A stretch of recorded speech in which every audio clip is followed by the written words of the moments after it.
Dan Brown. I'm the founder of Loggerhead Tools. Loggerhead Tools has a product that I invented called the Bionic Wrench. In 2005, we brought it to market and we won a number of awards. 2006, we won the Chicago Innovation Award, and that's why I'm here.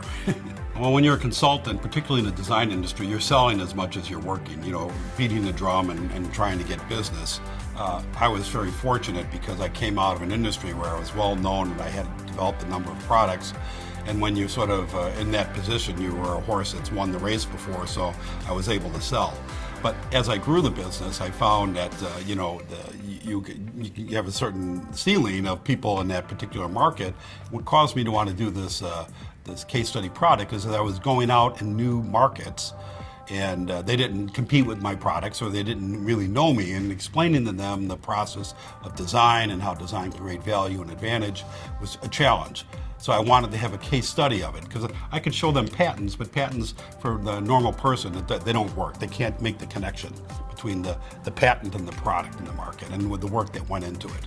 So this case study of the Bionic Wrench was that really case for selling the design services. But fortunate enough for me, the process worked and it scaled into a business that we were able to launch. Yeah, well, the biggest challenge we've had for about the last 6 or 7 years was, and it's not common just to us, or not our challenge alone, is when you have a successful product, pirates knock you off. And we have a cannibalistic system in the States where companies can knock off your product, sell it, and they end up paying a fine that's less than they make, and it's a business model. And so we've been through a prolonged lawsuit now for the last 6 years, and we won, not last May, but the May before, a jury trial in convicting or finding guilty 2 parties for willful infringement. But it didn't stop there. Even though we won a jury award and it proved, it's now going through iterative process of appeals and et cetera, and it's a bit of a mess. And the reality is that, I tell anybody that'll listen to me, is that, whenever we have an election or whatever, everybody's calling for innovation because they want jobs and they want a tax base and they want to grow economically. But the reality is the system is such a cannibalistic system, and when someone does create something, a big company can come in who has a lot of power and a lot of money to litigate and steal it from you. So we're fighting that right now, and this is actually a big problem with us in that we have an American-made product, and I believe if your design adds value, you can get a value-added price. And a big part of our work in the last 12 years has been to prove that people will buy the product as an American-made product, which is contrary to the common perception in the retail marketplace. And we've proven that. What we also did leave is a door open for somebody to go offshore, knock off our product, and bring it in at half the price, which is just totally, against the principles of why you get a patent and what the rights are for an inventor in the States.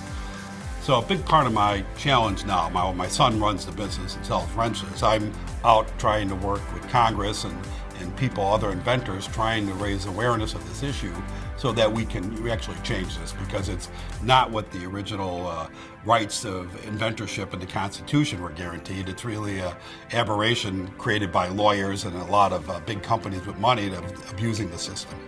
And so that's what we're fighting, and I think we'll be continuing to fight that for the foreseeable future.